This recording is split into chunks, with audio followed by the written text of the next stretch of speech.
24년 삼성 승계 농사에 문제가 생겼죠. 이미 삼성의 주인은 최대 주주 이재용 부회장인데 그래봤자 별일 없을 거야 라고 하실 순 있지만 완전하진 못하다고 말할 수 있을 것 같아요.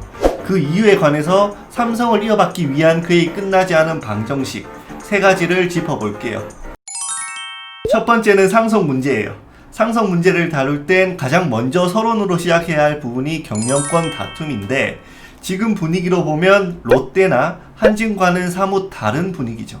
너무 평화로워서 어색할 정도죠. 덕분에 저도 할 말이 많이 줄었죠.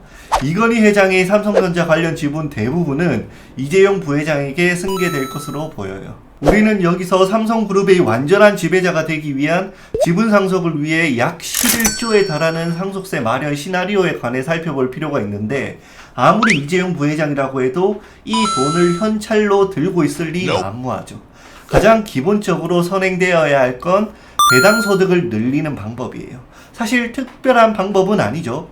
돈 있는 기업이 지분 상속 재원을 마련하기 위해 당연히 하는 방법이기 때문에 LG 구강모 회장도 상속세 마련에 배당을 이용했죠. 그러나 이 배당만으로 상속세 11조를 다 마련하는 건 불가능해요. 본격적으로 함께 진행될 시나리오를 살펴봐야 되는데 첫째 시나리오는 간접 상속이에요. 세부담의 근원, 삼성전자의 14조 5천억 원 지분을 삼성물산에 상속하는 거예요. 이재용 부회장은 이미 삼성그룹 지배의 키, 삼성물산의 주인이 되었죠. 그래서 삼성물산 법인 상속을 하는 방법은 아주 가능성 높은 방법 중 하나입니다.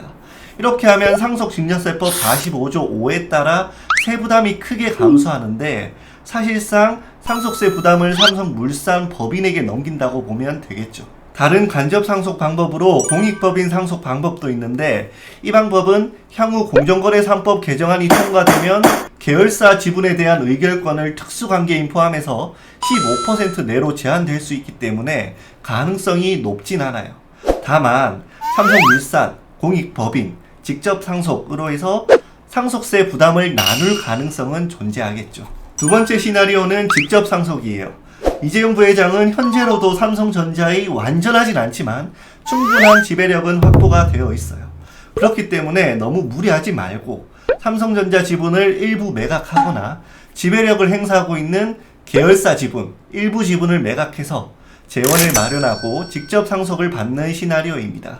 이것도 충분히 가능성이 높죠. 세 번째 시나리오는 번외적인 이야기예요. 여러분 혹시 상속세 내보셨어요? 상속세 과세표준 자료를 보시면 30억 원 초과가 최고로 되어 있는데 20조 상속을 고려하고 만들어낸 법이라고 생각을 하세요? 이번 예상 상속세 10조 6천억 원은 2017년에서 19년 3년간 국세청 상속세 규모와 같아요. 국내 상속세는 이중과세 문제와 더불어 과하다는 논란이 있는 만큼 그리고 OECD 국가 상속세율을 비교해도 최고 수준에 있죠. 확실한 건 역사상 경험해보지 못한 이번 상속세는 분명히 낼 사람도 심지어 받을 사람도 준비가 안 된 상황일 거예요. 최고 기준이 30억 원인데 상속금액 20조와는 비교의 개념조차 안 되는 격차이기 때문이죠. 그래서 향후 관련 법안이 개편될 가능성이 없다고는 못할 것 같아요. 어떻게 보면 거래죠. 삼성을 이어받기 위한 그의 끝나지 않은 방정식, 지배력 위협의 두 번째는 지분 구조예요. 삼성물산, 삼성생명, 삼성전자의 고리가 위협받고 있어요. 보험업법 개정안이 통과될 경우에 이건희 회장의 지분 상속 없이 삼성전자 지배력 20% 이상을 확보하기가 어렵기 때문에 삼성생명 지배력이 무엇보다 중요하다라고 생각을 할 수 있죠. 하지만 꼭 그렇지만은 않아요.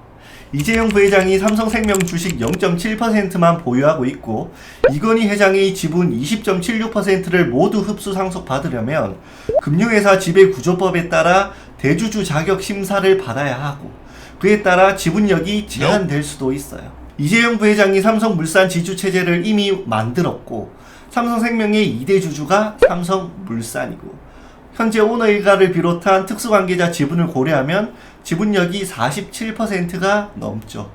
이런 것을 고려하면 이재용 부회장은 삼성생명 지분을 오히려 크게 중요하게 보지 않을 전략도 생각할 수 있게 되죠. 어쨌든 보험업법 개정안 이슈는 이건희 회장의 유산 상속을 아주 복잡한 고차 방정식으로 만드는데 개정안이 국회를 통과할 경우에 삼성그룹은 지배구조 전체를 재정비해야 합니다.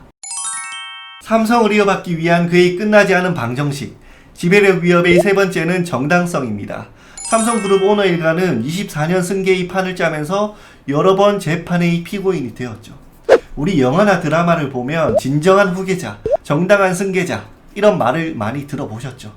그것처럼 삼성의 진정한 후계자, 정당한 후계자가 이재용 부회장이냐, 이 정당성 문제도 상당히 많이 큽니다. 물론 현재 재판에서 이재용 부회장이 패소 수감한다 하더라도 당장 승계 구도가 와르르 무너지는 건 아닐 거예요.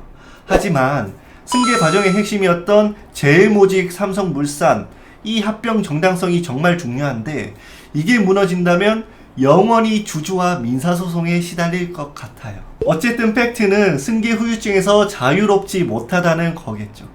이재용 부회장 스스로도 대국민 사과에 나서며 자녀들에겐 회사의 경영권을 더 이상 물려주지 않을 것이다 라고 선언하기에 이르렀고, 더 이상 이재용 부회장은 여론을 자극하는 편법을 쓰기는 불가능해졌어요. 삼성전자 지배력 10%에서 20%의 경영권을 가질 것으로 보이는 삼성의 마지막 왕의 가능성이 있는 이재용 부회장이 앞으로 어떤 지분력을 선택하고 집중하는지 삼성그룹 3세 경영시대를 지켜봐야겠네요.